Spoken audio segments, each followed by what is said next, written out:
Bien-aimés frères et sœurs en Jésus, la grâce, la paix et la miséricorde nous sont données de la part de Dieu le Père et de Jésus-Christ, son Fils, notre Sauveur. Amen. Pour notre méditation de ce jour, nous allons lire dans le livre de Jean au chapitre 8, le verset 10. Avant la lecture, nous chantons le 392, celui qui met en Jésus. Celui qui met en Jésus une pleine confiance, jamais ne chancelle plus, complète sa délivrance. Quand Satan veut te troubler, enlever ton espérance, ton passé te reprocher, que Christ soit ton assurance. Par la foi, nous marcherons, par la foi, nous triomphons, par la foi, mon Rédempteur me rendra plus que vainqueur. Oui, plus que vainqueur, le Seigneur Jésus me rendra par la foi. Béni au Père,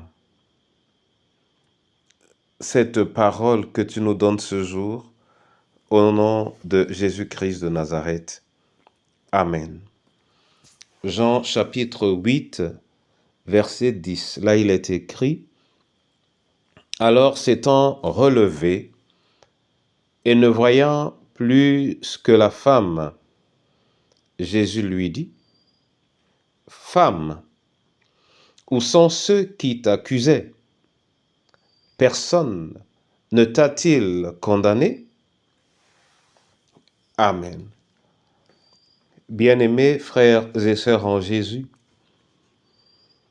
l'histoire de cette femme qu'on était sur le point de lapider, mais qui a eu la vie sauve grâce à Jésus, qui a dû poser une simple question à ses accusateurs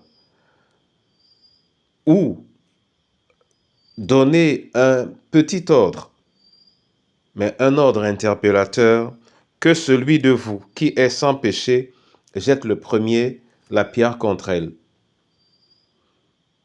Oui, grâce à cela, ils se sont échappés. Et Jésus a posé la question: où sont ceux qui t'accusaient? Mon frère, ma sœur, dans notre vie, nous sommes tous également exposés aux accusations, sensées ou non. Mais ces différentes accusations ont pour but de nous condamner, qui que nous soyons. Certaines, probablement, sont fondées, mais plusieurs ne sont que conformes à l'intention de ceux qui les portent. La parole de Dieu dans Apocalypse 12, verset 10 nous dit que l'accusateur par excellence, le maître des accusations, c'est le diable. Alors, il nous faut savoir résister aux accusations, surtout aux accusations qui ne sont pas fondées, parce qu'elles sont l'œuvre de l'ennemi. Certaines, c'est nous-mêmes qui nous les portons, parfois notre entourage et parfois une méconnaissance. Jésus-Christ a dit qu'il n'est pas venu juger le monde, mais il est venu afin que par lui le monde soit sauvé. Que l'Éternel lui-même nous donne la grâce de reconnaître quelle est la source d'une accusation que nous recevons et nous-mêmes, quelle est la source d'une accusation que nous portons à quelqu'un d'autre. Et que dans sa grâce, il fasse disparaître d'autour de nous ces accusateurs du malin, au nom du Père, du Fils et du Saint-Esprit. Amen. Seigneur, je veux te dire merci pour cette parole qui nous interpelle et qui nous aide à savoir que ta présence est réparatrice. Accorde-nous la grâce de la garder et que nous ne ployions pas sous le poids des accusations stériles qui parfois émaillent notre réputation. Nous voulons te bénir pour les malades et pour ceux qui sont en prison. Nous voulons te bénir pour les esselés, la veuve et l'orphelin. Nous voulons te bénir pour chacune de nos familles et tends ta main. Nous voulons te bénir, Seigneur, pour notre pays qui souffre également de l'accusateur.